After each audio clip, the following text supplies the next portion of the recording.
Cette leçon abordera les sujets suivants: la carburation, le cycle diesel, les principes de combustion. Sur un moteur à cycle à 4 temps, seule la détente est un temps moteur. Ce temps moteur est provoqué par une élévation de pression due à la combustion. La combustion est une réaction entre un comburant et un carburant permettant de récupérer de l'énergie. Dans un moteur, le comburant utilisé est l'air ambiant. L'air est composé des gaz suivants: l'azote pour 79% et l'oxygène pour 20%. Le pourcentage restant est constitué de gaz rares. Le carburant est un mélange d'hydrocarbures. Les hydrocarbures sont composés de deux éléments: l'hydrogène et le carbone.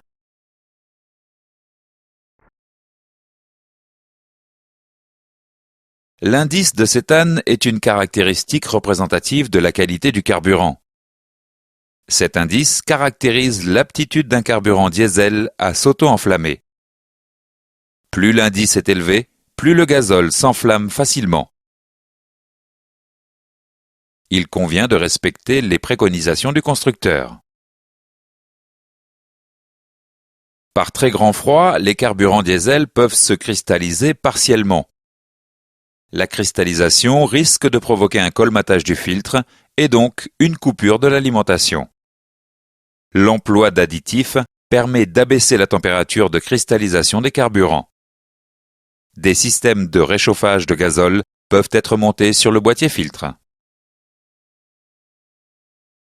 Les carburants diesel contiennent du soufre. La teneur en soufre des carburants diesel est fonction de la qualité du pétrole brut et des additifs. Lors de la combustion dans le moteur, le soufre se transforme en anhydride sulfureux. La nocivité de ce gaz incite à la diminution de la teneur en soufre du gazole. Une faible teneur en soufre diminue également les émissions de particules. Les diesters sont des huiles d'origine végétale, colza, soja, tournesol et animale mélangées à du méthanol. Les diesters sont utilisés en tant qu'additifs dans le gazole raffiné. Cependant, les moteurs diesel modernes doivent utiliser un carburant ne contenant pas un pourcentage trop élevé de diester. Les diesters améliorent le pouvoir lubrifiant du gazole. Faisons maintenant quelques exercices avant de continuer. Que représente l'indice de cétane?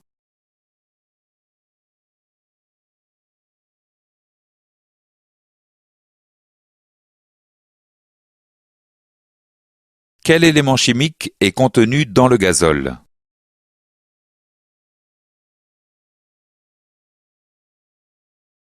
Dans ce chapitre, nous avons vu les points suivants.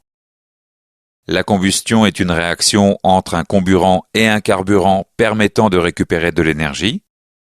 Dans un moteur, le comburant utilisé est l'air ambiant.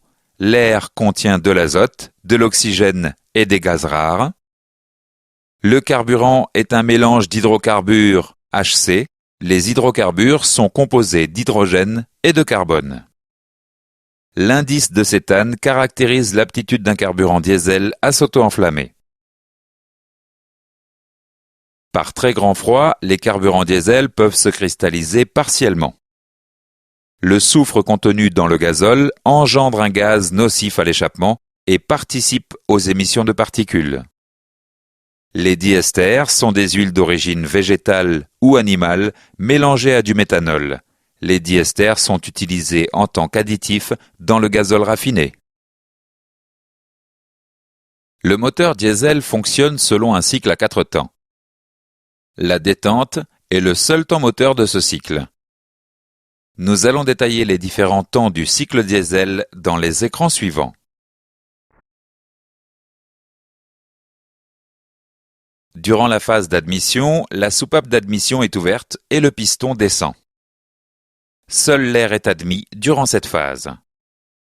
Le moteur diesel ne comporte pas de papillon des gaz. Ainsi, à chaque admission, la masse d'air admise est toujours la même. Durant la phase de compression, les deux soupapes sont fermées et le piston monte. Un taux de compression élevé est nécessaire pour obtenir une élévation importante de la température de l'air. Pour permettre l'auto-inflammation du gazole, l'air doit atteindre une température minimale de 400 degrés. Durant la phase de détente, les deux soupapes sont fermées. Le déclenchement de la combustion est provoqué par la pulvérisation de gazole au contact de l'air surchauffé. La combustion est dite détonante, tout le carburant s'enflamme en même temps. La combustion rapide provoque une pression très élevée au-dessus du piston. Cette pression provoque la descente du piston et crée le couple moteur.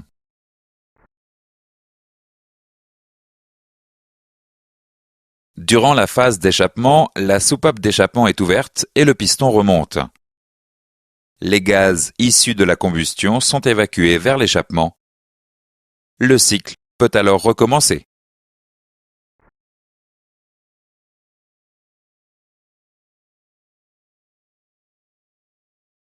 Faisons maintenant quelques exercices avant de continuer. Quel élément n'existe pas sur un moteur diesel? Quel composant entre dans le cylindre pendant la phase d'admission?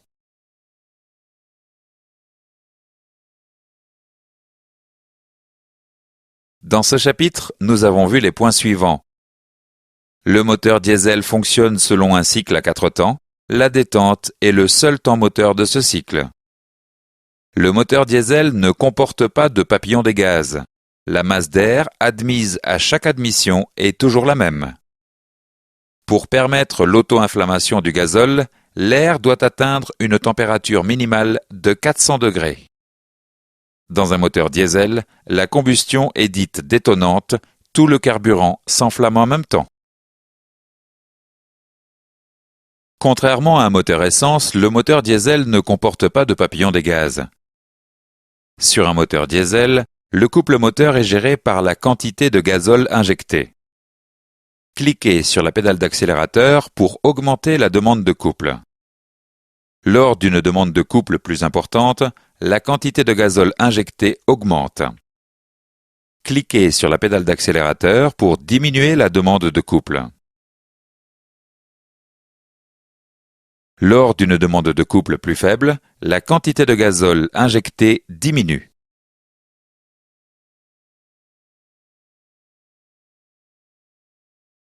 Le combustible est pulvérisé en fines gouttelettes par l'injecteur directement dans la chambre de combustion. La pulvérisation s'effectue à très haute pression. Les gouttelettes se réchauffent au contact de l'air pour atteindre la température d'auto-inflammation. L'homogénéité du mélange influence la rapidité et la qualité de la combustion.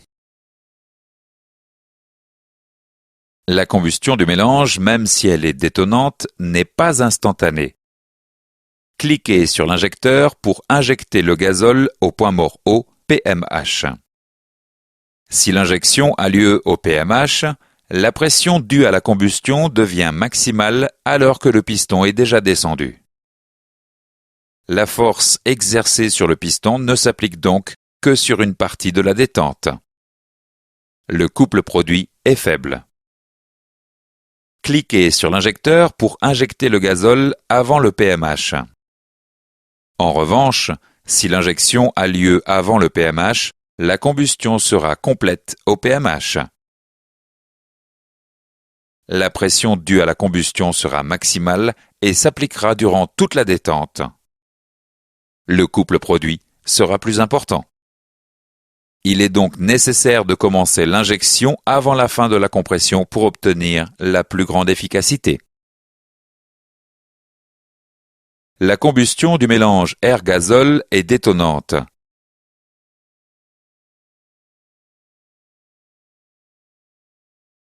l'élévation de pression dans la chambre de combustion est brutale.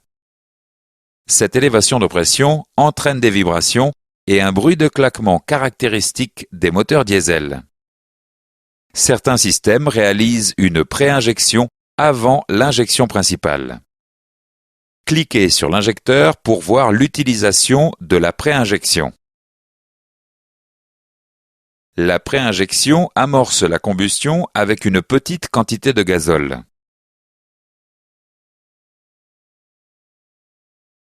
L'élévation de pression dans la chambre de combustion est alors progressive. Les vibrations et les bruits sont atténués. Cette stratégie n'est plus utilisée à partir d'une certaine charge. Certains systèmes utilisent également une post-injection pour améliorer le traitement des polluants. Cliquez sur l'injecteur pour voir l'utilisation de la post-injection.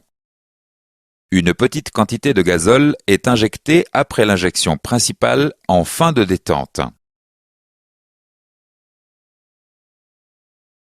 Le gazole non brûlé est évacué avec les gaz d'échappement et est utilisé par les systèmes de dépollution.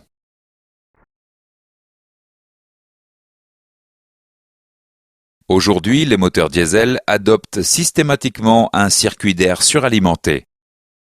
L'utilisation d'un turbocompresseur améliore le rendement du moteur et joue un rôle important dans la dépollution. L'échangeur de température d'air d'admission abaisse la température de l'air comprimé pour augmenter la quantité d'air admise dans les cylindres.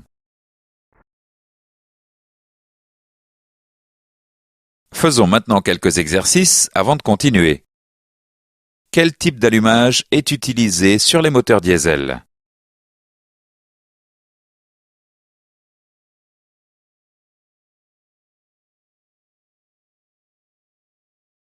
Quel élément permet d'abaisser la température de l'air comprimé?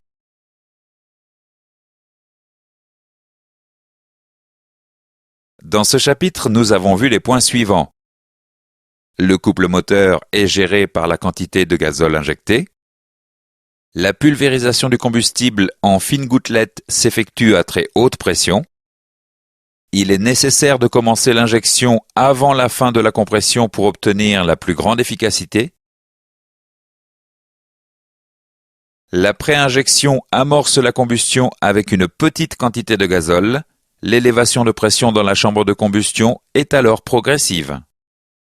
Certains systèmes utilisent également une post-injection pour améliorer le traitement des polluants.